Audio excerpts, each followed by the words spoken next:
네, 엄마 나만 바라봐 묵상 간증입니다. 저는 어릴 적부터 원하는 것을 반드시 가져야만 직성이 풀리는 사람이었습니다. 원하는 것을 갖지 못하면 속을 끓이며 스트레스를 받곤 했습니다. 그러다 제가 3살 때 아버지가 교통사고로 돌아가셨습니다. 이후 저의 지나친 집착과 소유욕은 혼자 되신 어머니에게로 이어져 저는 어머니가 나에게만 집중하기를 원했습니다.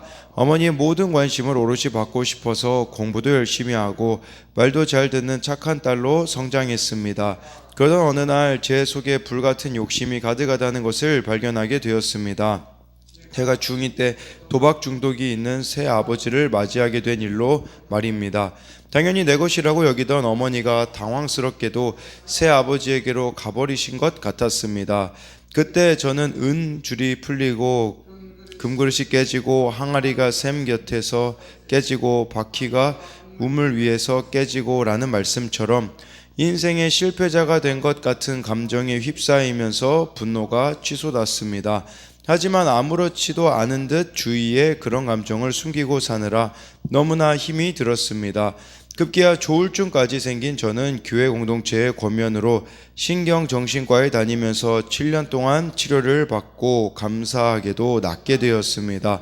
헛되고 헛되도다 모든 것이 헛되도다라는 말씀과 같이 제가 그동안 나름대로 중요하다고 생각하던 것이 전부 헛됨을 그제야 깨달았습니다. 그 후 교회 소그룹 모임에서 외도한 남편에게 집착하느라 힘들어하는 지체들의 이야기를 들으면서 나도 어머니에게 그런 딸이었음을 알게 되었습니다. 단순히 어머니의 사랑을 받으려는 것인 줄 알았는데 어머니가 나만을 위해 살아주기를 바라는 저의 이기적인 모습이 발견된 것입니다. 지혜자들의 말씀들은 찌르는 채찍들과 같고 라는 말씀처럼 소그룹 모임에 참석해서 다른 사람의 이야기를 듣기만 했는데도 이 모든 것이 깨달아졌습니다. 그리고 공동체에서 그동안 저 또한 부모와 자식의 경계를 넘어서는 헛된 욕심에 빠졌다는 것을 고백하게 되었습니다. 결혼해서는 남편과 아이들이 내 말만 따르도록 하며 살았다는 것을 발견하고 회개했습니다. 모든 행위와 모든 은밀한 일을 선악간에 심판하시라는 말씀을 기억하며 아직도 제 안에 은밀한 이기심과 소유욕이 남아있다면 온전히 제거되기를 기도합니다. 적용하기 공동체 지체들의 이야기에 늘 귀를 기울이며 나 자신을 점검하겠습니다. 내 말을 하기 전에 남편과 아이들의 말을 먼저 듣겠습니다.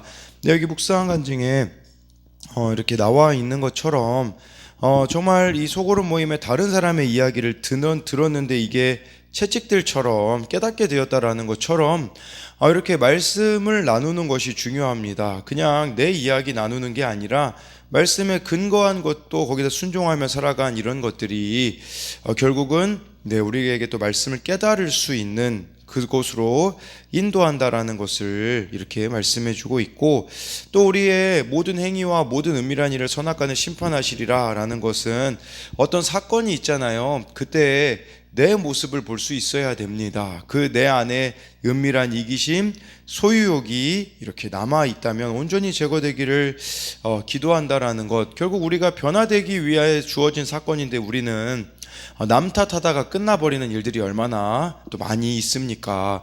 오늘은 전도서 12장 1절부터 14절이 전도서 이제 마지막 부분인데요. 1절에 너는 청년의 때에 너희 창조주를 기억하라. 곧 곤고한 날이 이르기 전에 나는 아무 낙이 없다고 할 해들이 가깝기 전에 청년의 때 창조주 하나님을 기억해야 된다고 말씀해 주고 있어요. 왜냐하면 곤고한 날이 이른다, 아무 낙이 없다고 할 해들이 가깝다라는 것은 늙게 되어진다라는 뜻이겠죠. 그러니까 이 청년이라는 때는 가능성이 많은 때잖아요. 근데 다른 편으로 봤을 때는 또 극단적일 수 있는 때기도 하거든요.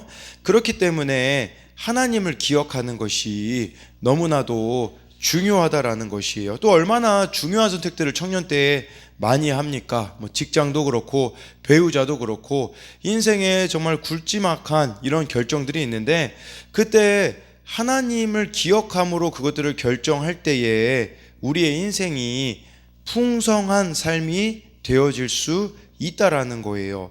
이 중요한 결정을 하나님의 뜻에 비추어서 구하라, 이제 이런 뜻이 바로 1절 말씀이 되겠죠.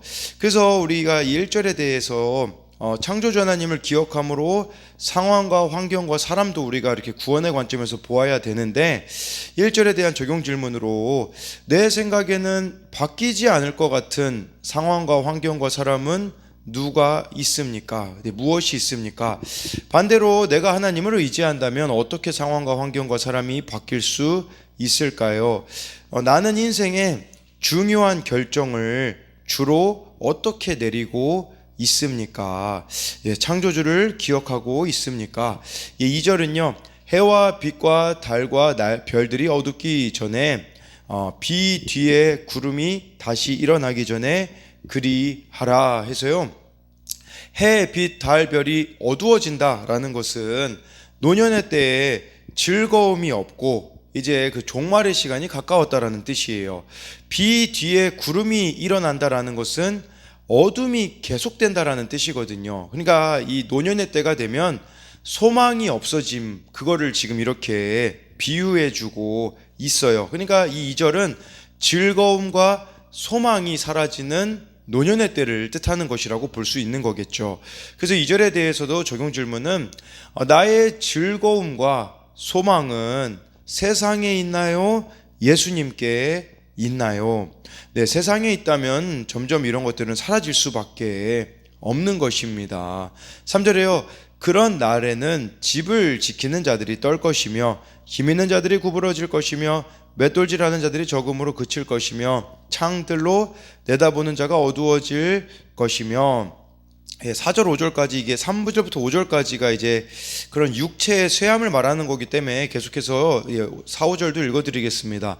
길거리 문들이 닫혀질 것이며 맷돌 소리가 적어질 것이며 새 소리로 말미암아 일어날 것이며 음악하는 여자들은 다 쇠하여질 것이며 5절에 또한 그런 자들은 높은 곳을 두려워할 것이며 길에서는 놀랄 것이며 살구나무가 꽃이 필 것이며 메뚜기도 짐이 될 것이며 정욕이 그치리니 이는 사람이 자기의 영원한 집으로 돌아가고 조문객들이 거리로 왕래하게 됨이니라. 이 3절부터 5절까지는요 인간의 육체를 집으로 비유하고 있어요. 집. 그래서 여러분 이거를 뭐 여러 가지 해석들이 있는데 그냥 우리 육체가 쇠하여진다라는 관점으로 보시면 돼요. 3절에 집을 지키는 자가 떨고 힘 있는 자가 이제 구부러진다라는 것은 두 팔과 다리를 상징합니다. 그러니까 이 두 팔과 다리가 쇠하여지는 것을 말하는 거겠죠. 맷돌질하는 자는 뭐 적어질 것이, 맷돌질을 이빨로 또 묘사하기도 하기 때문에 이건 또 창들로 내다보는 자는 어두워진다. 시력이 이제는 이렇게 어두워지는 걸 뜻하는 겁니다. 또 여기서 길거리 문들은 닫혀진다. 이것은 우리가 입을 말하는 거예요. 그래서 입을 뜻하고, 또 여기서 이 새의 소리로 말미암아 뭐 일어날 것이다 라는 것은 청각이 쇠하여진다라는 의미가 있더라고요. 그래서 새가 이렇게 짖어야지만 일어날 수 있는 뭐 그런 청각의 쇠함, 또 음악하는 여자들은 다 쇠하여질 거라는 것은 발성기관이 쇠하여질 것을 뜻하는 것이고요. 또 5절에서는 뭐 이게 살구나무가 꽃핀다라는 것은, 살구나무가요 이 꽃봉오리가 분홍색인데 만개한 후에는 흰색으로 보이거든요. 그러니까 이것은 늙어서 백발이 될 거다, 이제 이런 의미예요. 메뚜기도 짐이 된다라는 것은, 메뚜기가 얼마나 가볍습니까? 근데 이것도 무겁다라는 것은 기력이 쇠한 상태를 뜻하는 거예요. 이 3절부터 5절은 결국 우리 육체가 낡아지고 기능이 쇠하여진다라는 그런 의미가 있는 것이겠죠.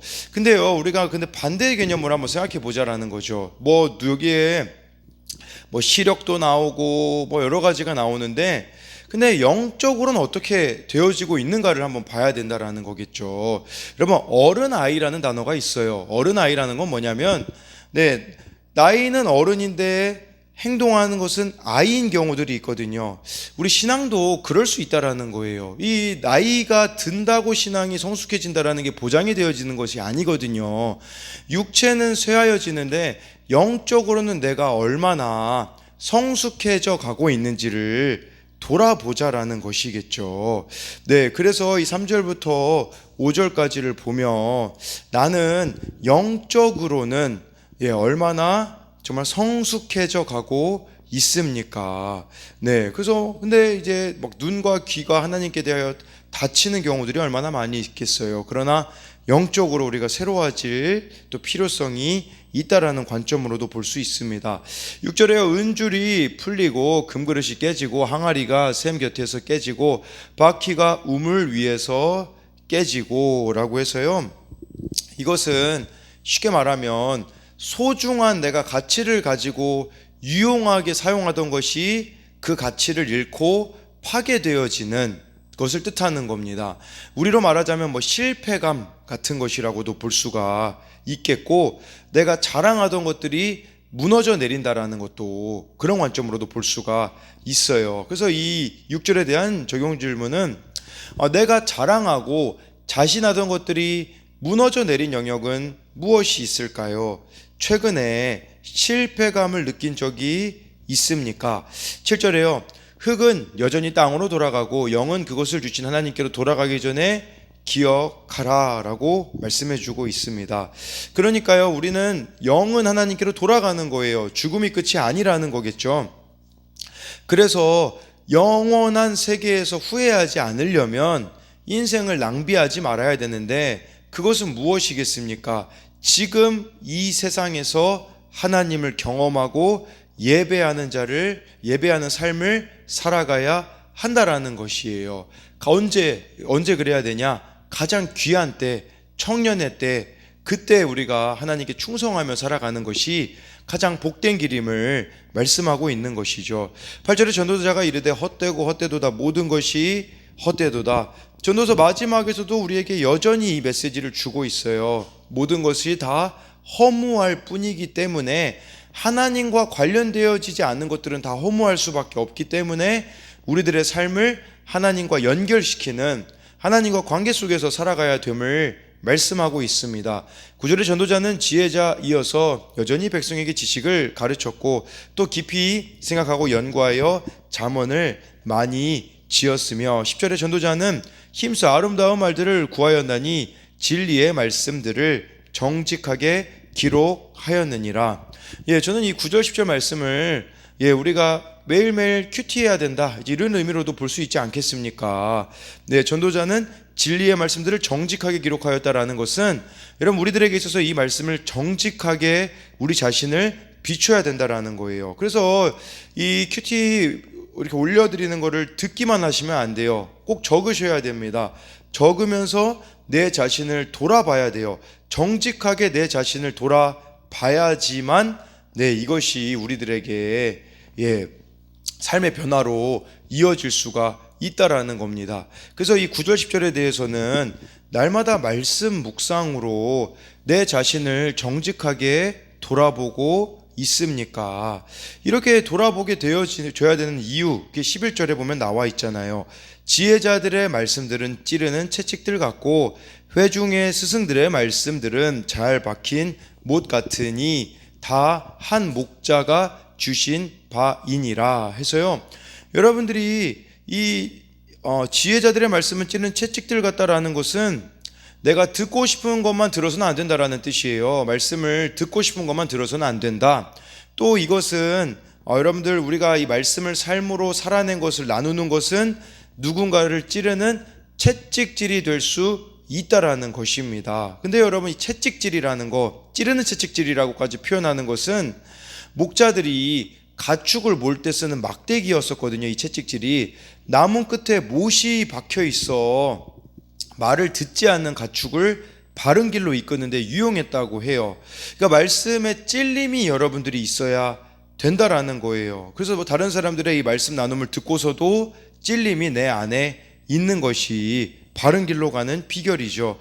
또 회중의 스승들의 말씀들은 잘 박힌 못 같다라는 것은, 쉽게 말씀드리자면 요동하는 여러분들의 마음에 말씀의 못을 잘 박으며 감정에 따라 충동적으로 결정 내리지 말아야 한다라고 볼 수 있어요. 이것은 한 목자가 주셨다, 우리의 목자 되시는 정말 주님께서 주신 것이기 때문에 이렇게 말씀의 길을 따라가야 되는데, 11절에 대한 적용 질문은 말씀의 찔림을 잘 받고 있습니까? 12, 13, 14를 보면요, 내 아들아 또 이것들로부터 경계를 받으라. 많은 책들을 짓는 것은 끝이 없고 많이 공부하는 것은 몸을 피곤하게 하느니라. 13절에 이래 결국은 다 들었으니 하나님을 경외하고 그의 명령들을 지킬지어다. 이것이 모든 사람의 본분이니라. 먼저 12절 13절부터 보면요, 결론은 뭐냐? 이 전도서의 결론은 하나님을 경외하고 하나님의 명령을 지키며 살아가는 것이 가장 복된 길이라는 결론이에요. 이게 모든 사람의 본분이다라는 것은 이게 사람의 전부라는 뜻이에요. 그러니까 우리가 이렇게 살아가는 것이 헛수고하지 않는 길이라는 거겠죠. 그래서 12, 13절에 대한 적용 질문은 나는 무엇을 전부로 여기며 살아가고 있습니까? 마지막으로 14절은요, 하나님은 모든 행위와 모든 은밀한 일을 선악간에 심판하시리라. 여러분, 숨길 수 있는 행위, 숨길 수 있는 은밀한 일은 없다라는 뜻입니다. 하나님은요, 우리에게 심판과 같은 사건들을 주세요. 사람을 통해서 주실 수도 있고요, 환경과 상황을 통해서 주실 수도 있다라는 거죠. 근데 그 가운데 이 심판과 같은 사건 가운데 우리는 남 탓을 하거나 핑계 대서는 안 된다라는 거예요. 나에게 주시고자 하는 메시지가 있기 때문에 그거를 잘 받아들이고 그 가운데 내 모습을 보는 것이 진정 문제 해결의 길이라는 사실이죠. 솔로몬이 지혜가 많다고 해도요, 얼마나 자기 마음대로 살았습니까? 그러나 솔로몬은 나중에 반역이 일어나잖아요.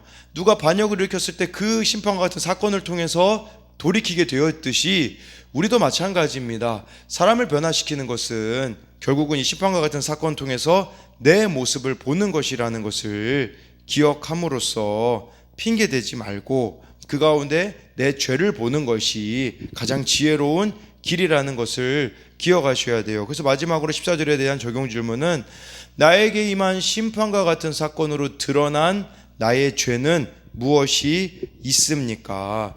그래서요, 정말 이 전도서를 마침으로 하나님을 경외하지 않는 삶은 허무할 뿐이라는 거. 그래서 하나님을 예배하고 말씀을 묵상하고 순종하며 살아가는 그런 풍성한 삶을 살아가는 여러분들이 되시기를 소망합니다.